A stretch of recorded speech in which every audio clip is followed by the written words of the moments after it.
All right, my friends, welcome to the newest Pure Muscle Radio podcast episode with my good friend, Dr. DWAYNE Jackson. And so let's do a little recap here of why he's sitting here with me talking about heart stuff. Is with all that happened recently, like in the bodybuilding world, with some people passing away and rumors about stuff being about heart issues, I decided myself, well, I was curious, and I wanted to be cautious. And I did, what's it called, that first one I did, CT scan? The first thing you did was you got a calcium score. Calcium score test. And then it wasn't good. I was surprised. I was like, for my age, I was not supposed to have anything. And the numbers were like pretty high. So I was like, oh my God. I was scared and this and that. And Dr. Khan helped me out with getting the test. And then I was like, what's happening? Like, am I going to die? Do I have a heart attack in the next few years? So Dr. Hamilton hooked me up with Dr. DWAYNE Jackson right here. Then we started working together. And the first thing we did, we changed my whole diet. And then I got a blood pressure monitor because I believe that. Can you explain what a calcium score is first so people can understand what that is? Sure. Yeah. Calcium score is just basically a measurement of the deposition of calcium within the cardiovascular system. So they generally image the heart, and you'll see they'll make a score based on brightness, simply put, of these artifacts, which are, or not artifacts, sorry, of measurements of calcium within the heart. And generally you should have a 0 calcium score if you know you've got no blockages. And what the calcium actually is the formation of atherosclerotic plaques that kind of occur within the coronary vessels. Yeah, so the calcium is like a marker of a possible problem, pretty much. It's a marker of a problem. Of a problem. Yeah. Right. Yeah. But the calcium itself is not doing anything harmful to the body, right? The calcium itself isn't doing anything harmful per se. It's not circulating or anything like that, but it's embedded within the adventitial layer of the actual vessel, so it makes them stiff. That's it. And the calcification process occurs after you've had deposition of lipids or fats within the vessel, and then they harden and they become. You've heard of hardening of the arteries. This is what we're talking about. Yeah. And what would be some factors of that happening? A number of things. Genetics are the first thing that people should be concerned with. If you've got a family history of heart disease, then you kind of have to be, weary of that and make sure that you're keeping track of your blood pressure and getting your proper checkups, your blood work and whatnot done. So genetics first and foremost, and then environmental habits. So for example, if you're into bodybuilding and you're consuming a lot of food and you've got high inflammation, and you might be messing around with PEDs or whatnot that cause more inflammation and throw your lipids off, then you start seeing these problems if you don't catch them early and take care of them. So it's like genetics, inflammation, lifestyle, food, all these things can make you have a test that's like not optimal. And so for me, then I didn't know what to do. So we changed the diet. I was eating mostly chicken and rice and barely any vegetables besides zucchini sometimes, and no added fats. And now you wanted me to. Yeah, so we see this commonly in bodybuilding because you kind of get on these contest diets, which require us to limit some things and use a little bit of a elimination diet. But it's during the season, after these competitive seasons, that you need to get on like a very, very healthy diet where it includes a lot of anti-inflammatory vegetables, very, very high quality fats like omega-3s and good omega-6s and whatnot from like olive oil and these kind of things, and really take like a Mediterranean diet approach, but with a high protein as opposed to like a low protein diet. Yeah, because my meals used to be like rice and chicken. That's like, and then ketchup, and then added salt, and now there's like, I add like hemp seeds, olive oil, kimchi, with spinach, broccoli, all these things. So now it's like I'm actually eating, I think, way more balanced now. And I did lose maybe like 20 pounds total, but I feel much better. And now I see the difference personally. Like I'd say of that 20 pounds, though, you probably lost about 10 or 15 pounds of fat. Maybe, you're relatively lean, right? Yeah, I'm getting leaner for real. So holding your weight at 280, 286, 288, some 290 sometimes at night. So I didn't go down as down as I thought I would, but so that's good. So the main thing that to prevent all that. What do you So think what's happened since you started doing the diet? What have you well, my noticed? blood pressure went down. Yeah. I lost some weight. I'm more mobile. I think everybody told me that I look better, so that like I'll take it. So I think I just became healthier, and we did blood work just before doing all that, and now I'm gonna do blood work next week, so we'll be able to see the difference of like just doing a month and some change of that. So that will be good. But for real, my training has been like I think I'm a little bit stronger too, which is strange. Well, you should be because you're feeding your body with more nutrition right now, right? Yeah. So it's there's a difference between dieting for competition, which I have lots of experience with, and dieting in the kind of off season. Getting those vegetables in and whatnot, the high quality fibers, those so there's polyphenols that can help with antioxidant status. And that also helps with inflammation. And then the whole anti-inflammatory aspect of it will really, really drive that your cardiovascular responses in the right direction as opposed to keep pushing them in the wrong direction. Yeah, I've also done more cardio. Yeah, like every day I add cardio to whatever I'm doing, and that makes a big difference. But the main thing I think that I'm doing that I didn't do before is eating more balanced food with all this added healthy stuff. But I take my blood pressure 2 to 3 times a day when I don't forget about it. But I take it in the morning when I get up, and I take it before bed, and I try to take it after working out if I'm like around the house after that. And my blood pressure at first was like, I would get like 150 sometimes. Yeah. When we first started, it was like 150, 158, 156. Yeah, I would get like bad, like 158 readings, and then I would go down to 140. Then sometimes I couldn't get it further down than like the high 130s. But I've had a few like things below 120 now. Yep. So Yeah. I'd say your blood pressure is averaging now between like 127, I think. Yeah, probably 127 as an average. Well, I have it right here. I can look it up right now because I have this app. It's pretty useful. So guys, like I think everybody should do that. Yeah. So when we started doing the blood pressure measurements, I told Antoine like we need to log these so that we had an actual graphical representation of what's going on. And 127 over 63 is my average. Perfect. Right now. So. Yeah. So he's normotensive now. Where he was, almost normal, yeah. Well, that's normotensive. We consider anything in the 120s normotensive. Oh, okay. Especially when we get you to meditate for a few minutes, you can get it down below 120, right? Yeah, exactly. So what I do, because I'm gonna do 3 readings and get the best out of the 3. It's like a little game that I try to do, and then with my breathing, I'm gonna try to slow the heart rate down and get the blood pressure down with like just conscious breath, like meditation, pretty much. And I was always trying to get to it. To meditate before, and I never would find a time to sit down, but now it's like I have purpose to do it. Yeah. I'm thinking like if I don't meditate, I'm gonna die sooner in my life. So. Well, it was actually funny because when we first started, I said I called it breathing exercises because I knew Antoine needed to have some meditation sessions throughout the day. So I thought, let's do 3 blood pressures, and I'm going to get you to focus on 5 breaths before you do the blood pressure. I do 10. And well, we got up to 10. Yeah. And I'll tell you for the people listening, if you've never meditated before, to sit and do 10 full breaths and only focus on those, it's actually pretty difficult. I fail every time, but I just start over or just do more breath and go from there. It's pretty hard. It's pretty hard because sometimes I fall asleep, and sometimes I will go so far in my thoughts with just 2 breaths. I'm like, where was I? I have no idea. So I just recenter and just keep going, right? Yeah. So that practice alone will also help bring that sympathetic nerve activity, that fight or flight response, which a lot of us, carry with us that train hard and whatnot, because we're always kind of thinking like we're in danger. And that helps a lot. And if you do a few of those throughout the day, it'll actually help with your overall blood pressure throughout the day too, because you've got these kind of little rest periods. Yeah. Because as you know, right, if you're excited and you're having a good time with with your buddies and you take your blood pressure, it's a lot higher, right? I know my blood pressure, since I track it every day now, like it varies so much. If I went to see my friend Juji in North Carolina. We traveled. Because I travel, it went up for no reason. And then if I have a big meal, it's going to go up after that. My heart rate will go up. And then last night or 2 nights ago, you had 138. Yeah, you can get lower than that. Yeah. And that's, you had a big carb meal. Yeah, I had a big gluten-free lasagna. Yeah.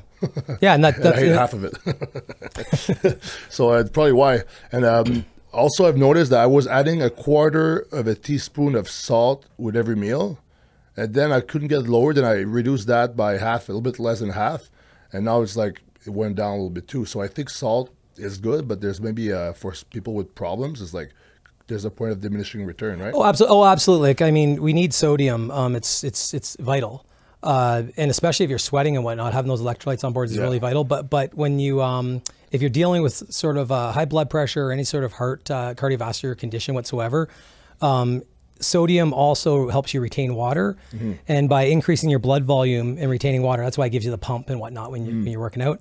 You'll also increase your blood pressure. So yeah, so it's good, but it's good to act. The only way to know is you got to measure your salt pretty much, because measure your salt, but I think more so just measure your blood prure. And if your blood pressure is fine with the salt you're eating, you're totally fine. Yeah, I guess so. Like, but if you have any sort of kidney dysfunction, like I had, you know, salt's kind of like the enemy for you because you can't get rid of it. So you start building salt in your system, and yeah. So for a healthy person, you know, who's got great kidneys and everything else going on, and's not consuming, you know, thousands and thousands and more, like the amount of calories that you're consuming a day, right? So. Like all those meals with all that salt.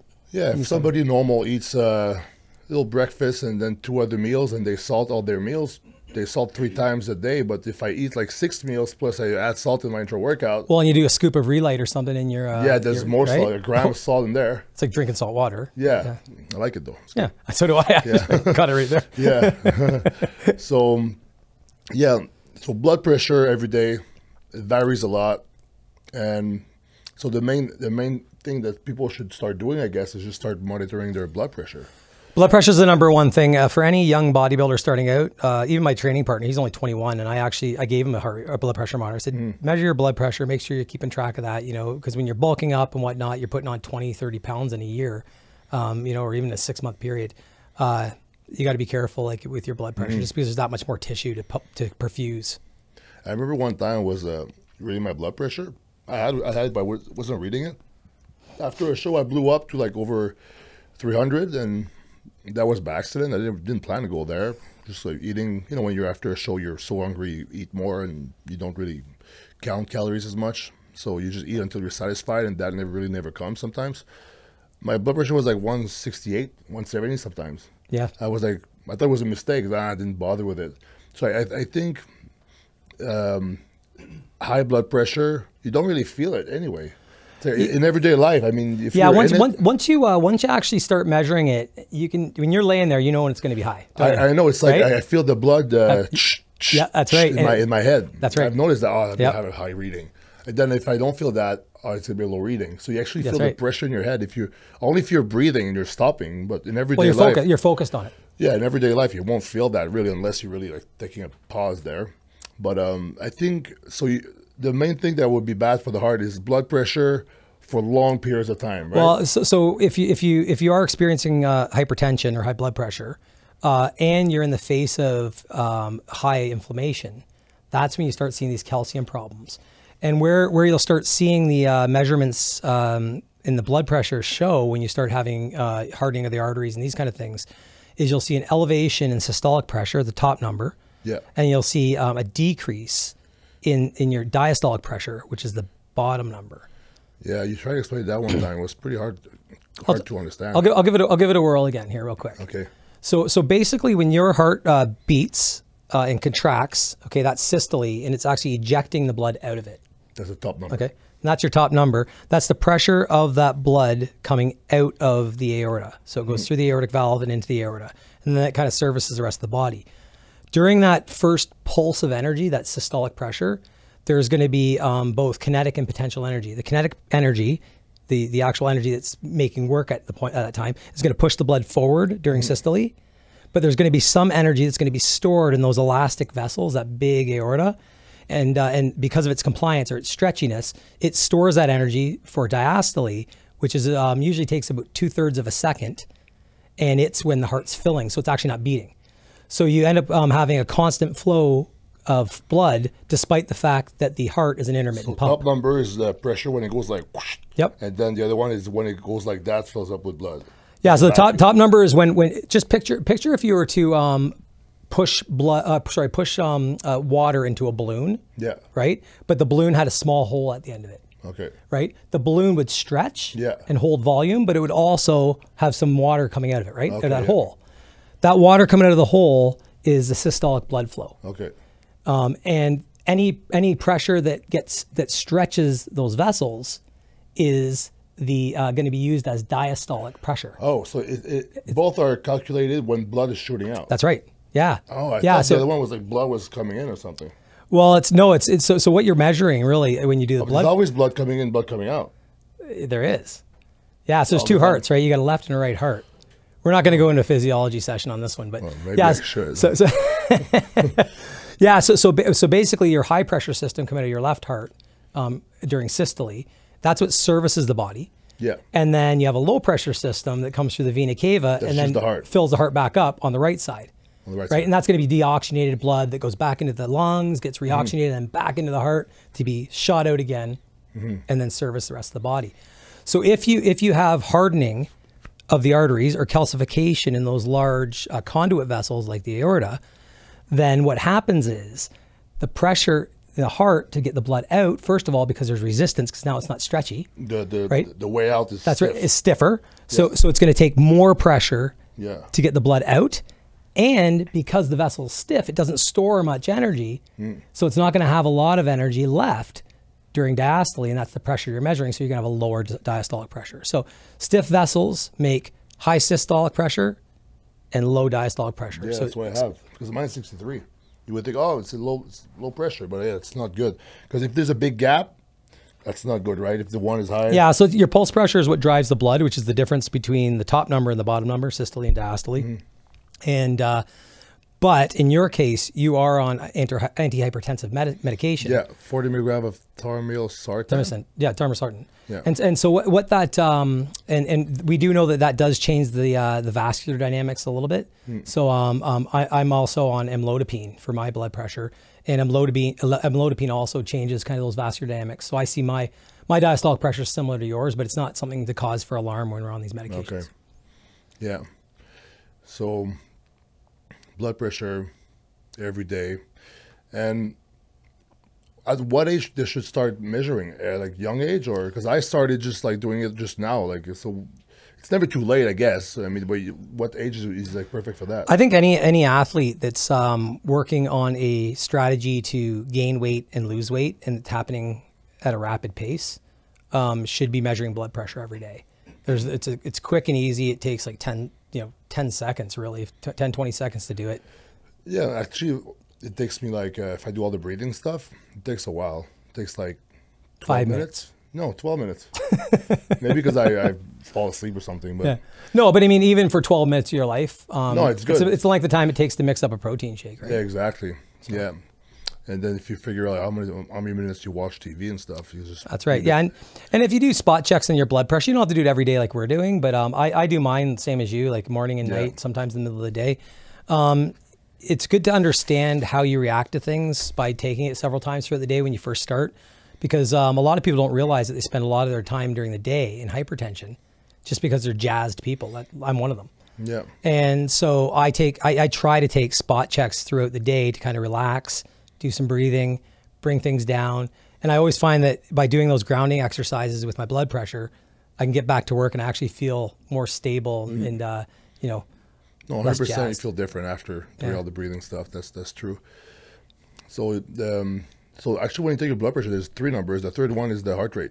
Yeah. So with that, you also mentioned that I thought I was like, my heart rate is good, but I thought because it was so low, I was like, I had like a marathon runner's heart. But actually, it's because the pressure's high, it also give a lower heart rate, right? No, so there's a couple ways you can drive pressure up. That's a great question. Yeah. So because mean arterial pressure is the actual product of cardiac output and total peripheral resistance, then cardiac output is really just how many times your heart beats per minute times the amount of volume of blood in the heart, right? So if your heart rate's up, mean arterial pressure will go up as long as resistance or the vascular constriction stays the same. But what ends up happening usually is we see heart rate go up to maintain blood pressure, but we may be in a dilated state, so we may not be actually increasing blood pressure by having an increased heart rate. Okay, so through the baroreflex, what happens with heart rate during blood pressure is when blood pressure goes up, heart rate gets brought down, and that's because we see our sympathetic nervous system withdraw from it. And so the heart actually starts beating slower to bring blood pressure down. In your case, you definitely have a genetic low heart rate, which is great. Athletes also have very, very low heart rates, which is great. Mine sits around 47 to 52. And that's a good thing. But what that also allows you is a bigger reserve for heart rate. So when you get excited, you can ramp it up quite quickly because you've got you're starting so low. Yeah. So really, at the end of the day, there's a couple ways you can raise blood pressure. One, by increasing your blood volume. That's like water retention, right? Another one is by tachycardia. So by having your heart rate be elevated. Another one is by having a high stress kind of lifestyle where you've got a lot of vasoconstriction caused by that sympathetic nervous system that's involved in that fight or flight response. So if you're leading a high stress life, there's a high likelihood that you'll see your heart rate elevate. Yeah, or at least vary a lot. At least vary a lot. Yeah. And also, you talk about blood volume, increasing blood pressure. So I didn't know. So when you retain water, it's not only underneath your skin? No, so not only underneath your skin, no. In fact, everywhere in the organs, everywhere? Well, your blood volume goes up, and the reason why you see it start to show up subcutaneously or in your skin is because you're likely to have a high blood pressure situation, and you're pushing that fluid into the interstitium. So there's too much water in the blood, then it goes in the skin, or it leaks out through the capillaries and into the interstitial space. So when you have your post show, you have like these little dents in your shins. Yeah, that's not very good. That's not good. Yeah, happened a few times. Yeah. Yeah. And you'll see it when you go on. People see it when they go on airplanes and whatnot too. Yeah, it happens to be not as much anymore. But when I was younger, I would go on flights and I would just be able to like press my shin, and I would have like water retention. Yeah, like heart swelling even. Yeah, where you see a dent. Yeah. And when I was 20 years old, like I went from 218 on stage, and a month later I was 294. I was like, I didn't know, right? I did a show. I was obviously going to celebrate, going to eat like food, and I can eat whatever I want now, and I ate whatever I wanted. Then I went up to 294 pounds. I remember that. And I would literally take a pencil, put it to my shin. It would go half an inch deep. I would remove it. It would stay there for like half an hour. So what was my blood pressure then, you think? Who knows? Who knows? Yeah. Yeah, it wasn't good. So if you're having signs like that of like dents in your shins, it means that it's like that's called edema. Edema. Yep. Okay, not enema. Not enema. Edema. No, that's a different thing. That's right. So yeah, you should check that out for sure. Yeah, and then if you notice that your blood pressure is getting elevated, there's probably you probably want to go in and get some blood work done. Make sure everything's like in check. Usually I recommend people going in for their first set of blood work, don't go and run the gamut at it. We ran a big one on you. Oh yeah, it was $700 in Ontario with the healthcare insurance, supposedly. Yeah, so just go in, get yourself a CBC, so a complete blood count. We want to know what your hematocrit is, because that's another thing we have to worry about in bodybuilding. Blood pressure. Because hematocrit is the percentage of red blood cells in your blood compared to plasma, and although red blood cells are pretty cool because they actually shear thin, so they become thinner as you make them flow faster.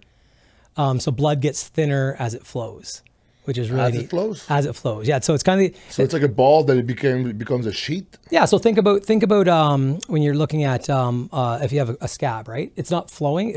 Your blood will only scab up and coagulate if it's not flowing. If it flows, it stays very thin, because it's a non-Newtonian fluid, and with increases in shear, it actually becomes thinner. So it's called shear thinning in physics. Oh. But the point is that hematocrit, as it goes up, which is the amount of red blood cells, like I said, in your blood, as that goes up, we start to see that shear thinning effect go down. Because there's too many, so it can go as fast? That's right. The deformity of the red blood cell goes down because they're all compact together. They can't deform. It's like putting too many people in a room. Well, I guess it's like if you take sugar, you put in water, if you put a little bit of sugar, and then you shake it, you pour it, but if you put a lot of sugar, it's going to be a sludge. Yeah, except for red blood cells actually don't go into solution. So sugar will go into solution. So what you're doing is but it's the same idea. What you're doing is you're taking up all the space. Yeah. And so with blood, what happens is as hematocrit goes up, it's a good thing. That's why people blood dope for performance. But if you push the hematocrit too high, above 50, okay, so that means that above 50% of your blood volume is red blood cells. Then we start seeing the physics start to fall apart in the cardiovascular system, and we start to see blood pressure go up like exponentially. So hematocrit in your blood work is really, really important. You want to keep that below 50. How do you bring that down? How do you bring it down? Well, if you're, it depends on what brought it up. Oh, so if it's PEDs, if it's PEDs, and get off the PEDs and give some blood. And give some blood. Yeah, I give blood like I did like 12 donations so far, just like near my house, near Burlington here. And if you're in Ontario, you just go there, you sign up, and then you can give bloods every 2.5 months, 3 months. Yeah, and you're doing a good thing because the blood banks need blood. Oh yeah, they told me I saved like, oh, right now you saved X amount of lives. Yeah. I don't remember what it was. It was, oh, cool. Yeah, it's really, really cool. All right. Yep. So I saved lives just by being selfish and blood doping for myself. I mean, blood dumping for myself. Yeah, but I mean, that's one of those times where selfishness actually helps people out, doesn't it? Exactly. Yeah. So.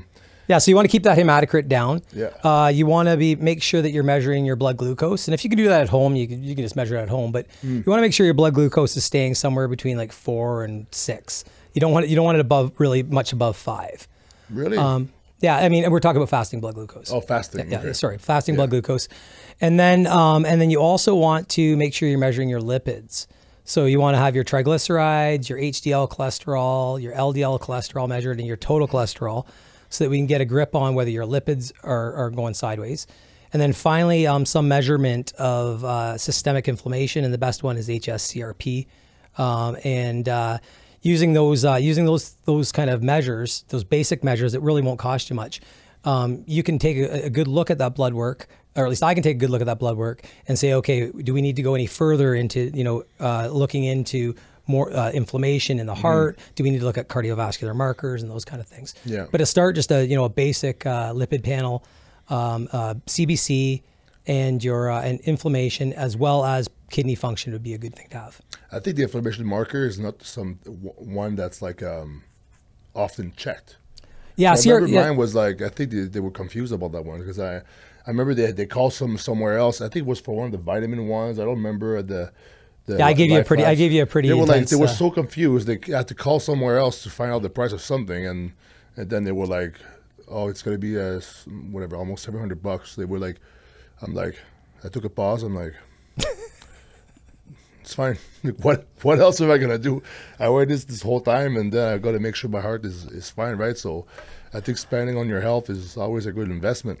Yeah, and you know what's nice about it too is when you do that blood work, even if you just do your basic blood work, you could either find surprises, which aren't good, or you might be surprised that you're actually a lot healthier than you really are. Like your blood work's pretty remarkable for someone your size and the amount of calories you consume and everything else. Yeah, it's pretty good. 20 minutes of treadmill a day. Yeah. No, that's not it. But I'm surprised on how much like different things can affect the heart negatively, like. Because you mentioned like blood glucose, like, I guess it will make the blood pressure go up if it's like there's more sugar, there's more volume, there's more red blood cells versus the plasma, more blood pressure, you're stressed out, blood pressure. I use a CPAP, but if I don't use a CPAP as much. That's actually another thing. Yeah, and there's a lot of guys your size are using CPAPs. In fact, when I was 260, like I probably needed one. I have a friend, he's like 160 pounds, he uses CPAP. Yeah. I think it's genetic sometimes, right? Yeah, rough neck. Yeah, yeah. It's if you're using so if you have sleep apnea, or if your partner or anything has said to you, you're holding your breath in your sleep, or if you're having these times when you're like having these dreams where you're being like you can't get out of your dream, that's because you stopped breathing. Oh. Yeah. So they used to call it old hag when you it's like night. Sleep paralysis. Sleep paralysis. That's what it is. Yeah, I have that. So I would fall. Oh, so that's when you're stopped breathing and you're literally smothering, and that's what it feels like too. You're like. I thought it was like it's like my body falls asleep in my brain. The switch goes on before I'm unconscious. I thought that was it. I thought sleep paralysis. I mean, you're probably not conscious. You feel like you're conscious, but you're probably not conscious. Really? Yeah. Oh. And whatever you have, I hope you're not conscious that you're paralyzed. But no, because I think it happened a few times where I knew that I couldn't move. Yeah. And I was just on the edge of falling asleep. So that was me. Like that was you not breathing. Oh. Yeah. Great. It was Yeah. a So nightmare so itself. so the problem with apnea is going back to the sympathetic nervous system again. And that's actually what I studied in my lab. And apnea, when you do breath holds, actually has a huge increase or huge spike in sympathetic nerve activity. And like I said before, that's your fight or flight nervous system. So when that fires up, it's a really heavy stress, but you're in a sleeping situation. So you should be really relaxing more so than being stressed. So what ends up happening is chronic elevation in sympathetic nerve activity. And with that chronic elevation, you release a lot of noradrenaline and neuropeptides like neuropeptide Y.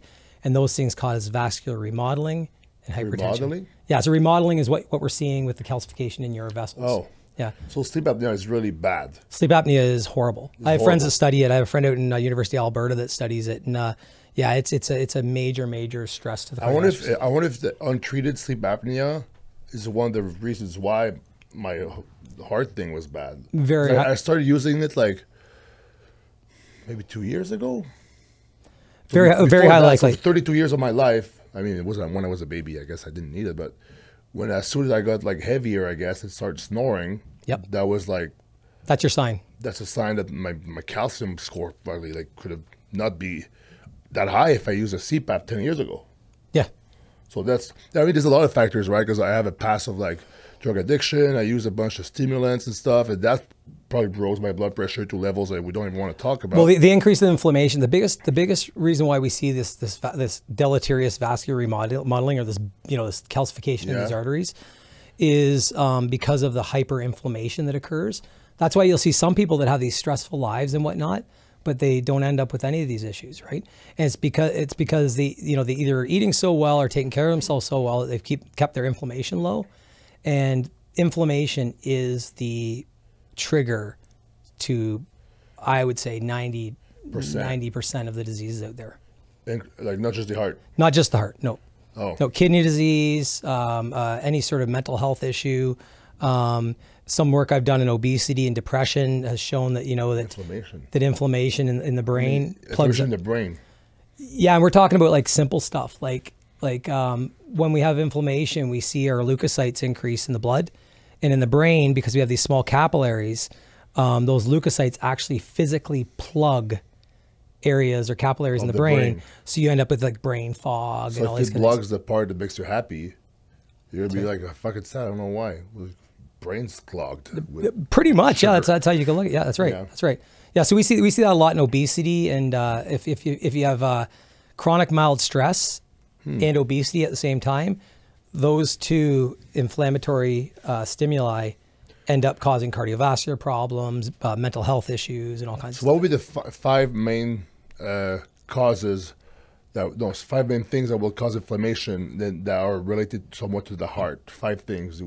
For example, like you said, like stress is one. Yeah, well, stress is one. Inflammation? Stress is one of them, because as most people know now, with everything that's going on in the world about immunity, everybody's become an expert. When we're stressed, it affects our immunity quite a lot because it releases similar cytokines that we see that interact with immunity. So these are inflammatory cytokines that get released, inflammatory substances, if you will, that get released during that time. And normally that would prepare us for a short burst to get away. But because chronic stress causes chronic inflammation, then we see these inflammatory cytokines circulating all the time. If you put that in the face of high blood sugar and dyslipidemia, or high LDL cholesterol, high triglycerides, put that in this kind of environment. So it's never one thing, usually. No. Usually it's a lifestyle kind of. We have to make a big modification. So that's why when we started working together, right, things changed so much, right? Yeah. You were kind of like, whoa, holy shit, like what are we doing, right? Yeah. But now that we kind of got it going, and we got you on the good fats. Now you're taking those handfuls of good fat supplements and that kind of stuff. Yeah. All that contributes to bringing your omega-3 ratio up higher, so your omega-6s aren't as high. And then in turn, that makes your inflammation in your blood go down. Cholesterol starts to normalize. Yeah. HDL goes up. LDL goes down. And you end up with a much healthier environment for your body when it does get stressed. Yeah. So stress increases inflammation, and for sure food will. Oh, yeah, So, absolutely. I mean, I think Google can tell people a list of like food that creates inflammation, but what would be the main thing? Processed food, I guess. Yeah, I mean, we can generalize it with processed food, but any foods that contain an abundance of seed oils and sugars and whatnot like that, high glycemic carbohydrates, like wheat flours and all those kind of things, we end up seeing inflammation. Now, it doesn't mean that everybody that eats these things is going to get inflammation, because not everybody has that propensity. Well, if somebody normal eats a normal amount, yeah, and that's right. They do like a workout 3 times a week, some cardio, and eat well.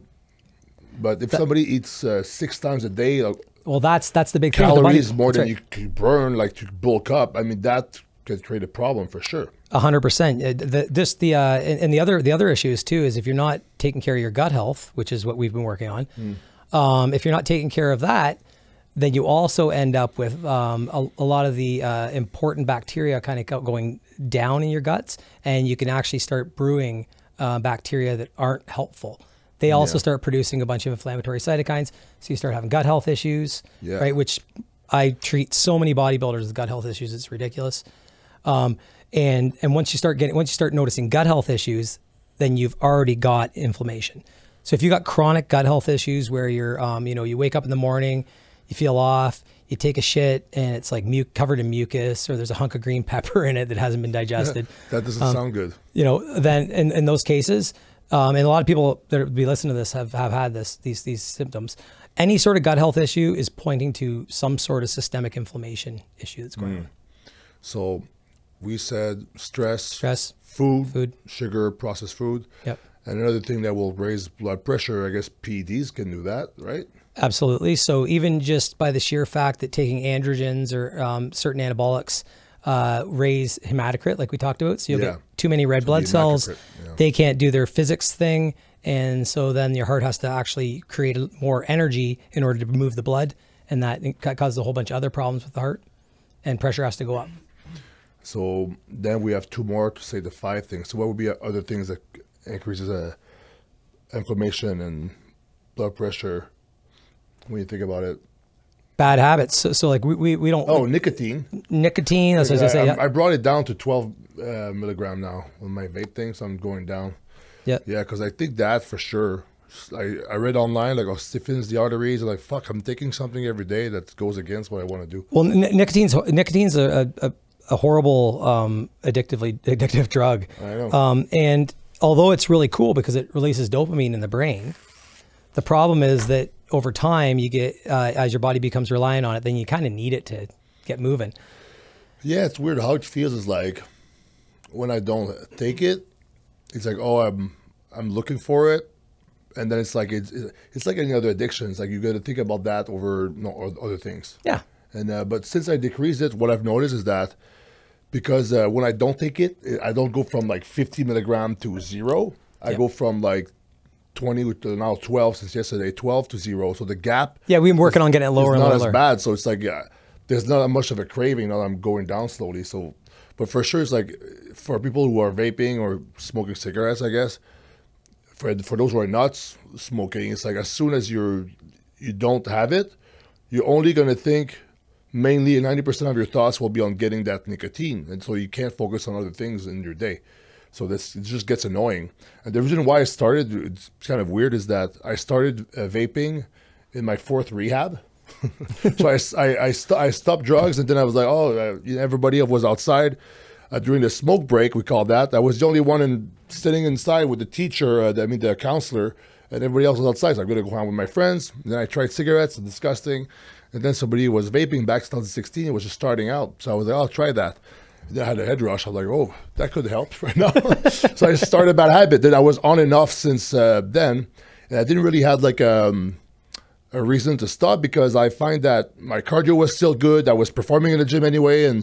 But now that I have like this heart thing, the blood pressure, all that stuff, I have a bigger reason to stop. And I was just not aware that it was bad. So sometimes when you don't know, it's like you're not going to make the effort to change it. Well, it's wild too because nicotine is a kind of I guess in layman's terms, like a spiky molecule. Spiky molecule. Yeah, so it doesn't have a nice shape to flow through the blood system very nicely. So it does cause some endothelial damage. Like scrapes the blood vessels. Yeah, remember we talked about the endothelium, the layer that like, lines the vessels. Yeah. That's where all your nitric oxide and all that stuff comes from that you want to use to dilate vessels and get that pump and all that kind of stuff. Nicotine actually has a propensity to kind of decrease. It basically decreases the effects of that endothelium, which ends up resulting in a constriction. Well, all stimulants, because nicotine is somewhat of a stimulant. Oh, it's a full-blown stimulant. Okay. Yeah. So I think all stimulants, correct me if I'm wrong, will create constriction of the blood vessels, no? Sort of. I mean, yes. So the overall effect of it on the central nervous system will increase sympathetic nerve activity, which will then constrict the vessels. But caffeine is also a dilator in the brain. A dilator in the brain. Yeah. That's why it's like sometimes for focus and stuff, it's like if you're going to have to write something. Or people usually get headaches. If they're addicted to caffeine, they'll get headaches, and the caffeine will resolve that. And one of the hypotheses is that it's a dilation of the vessels in the brain, and that stops the headache. Yeah. Right here. So I'm going to take a sip of coffee. Here, it's coffee. So first take it. So the fourth thing would be like any added drugs or substances like nicotine, caffeine. Yeah, basically your habits, right? Habits that don't contribute to your goals. Okay. Yeah. Right. Those things that just kind of recreational habits. Yeah, recreational habits. Like if you eat like gummy bears every night while you watch TV, that will create inflammation. That's a habit. Absolutely. But that's also food. So I guess So I guess habits is like can englobe a lot of things. So pretty much. Well, you also have to look at the context, right? Like for example, like yourself, we're talking about the fact that you're eating these 6 big meals every day. Other people might eat 2 or 3. Yeah. The fact that you're basically consuming all day and your body is undergoing like a lot of anabolism all the time, it doesn't get a lot of time to clean things up through autophagy and these kind of stuff. These kind of things. It's not like you're intermittent fasting or something, right?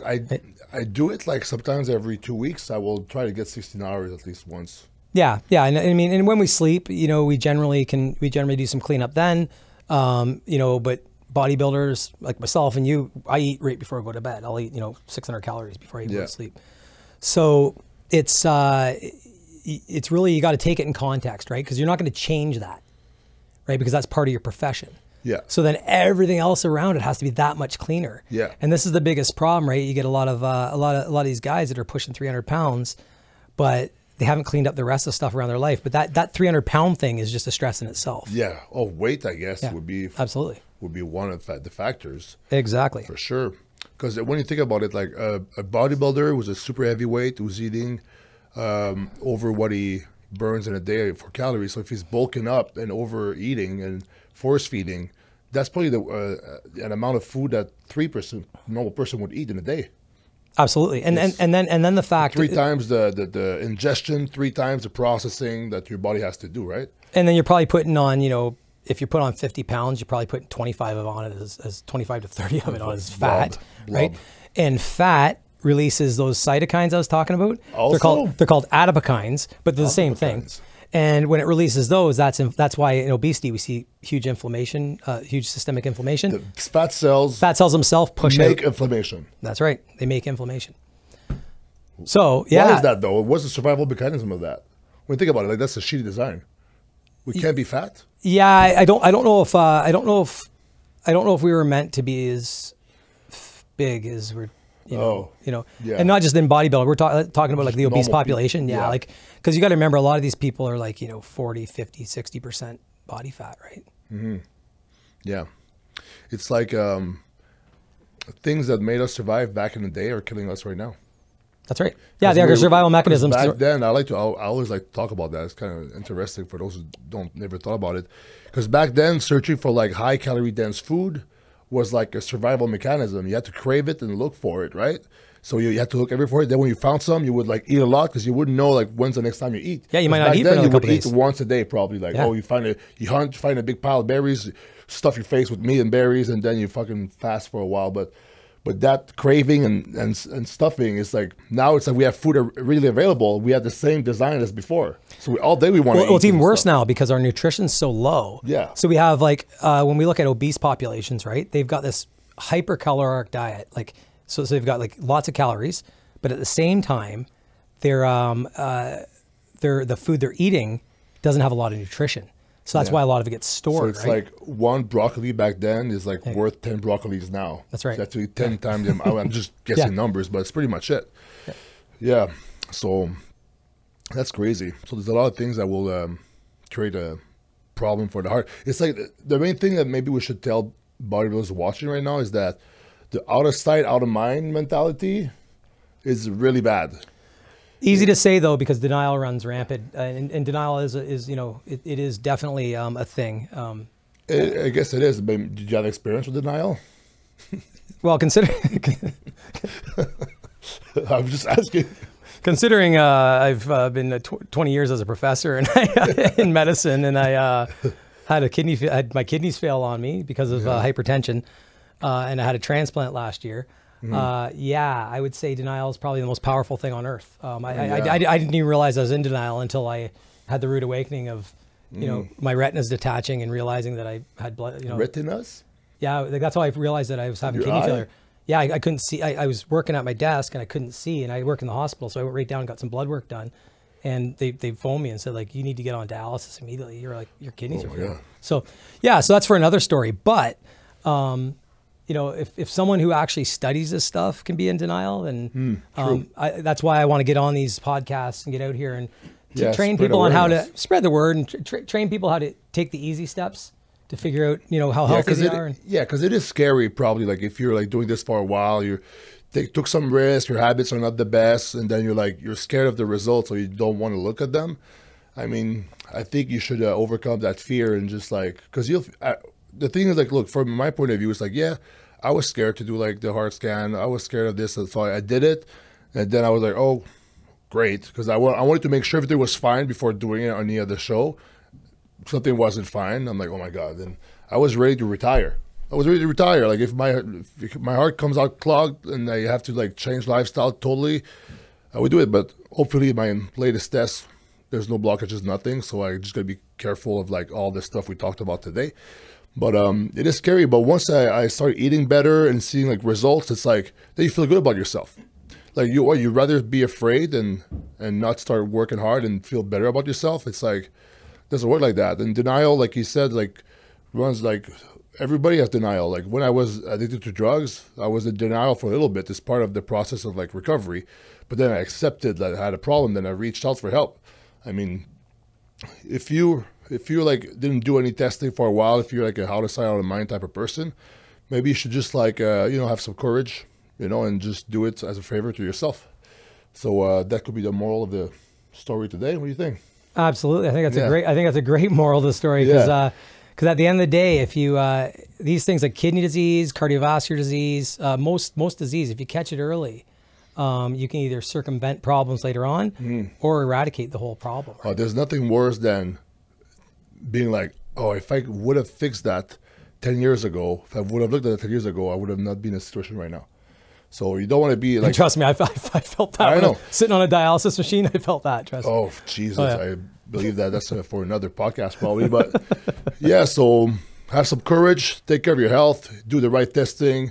And if you want to reach out to Dwayne right here, he's got an Instagram, right? Is that where people... reach out to me on Instagram at drdnjackson. Yeah, so, you know, it's great to have him on the team now. And thanks for watching Pure Muscle Radio. See you guys later. Cheers.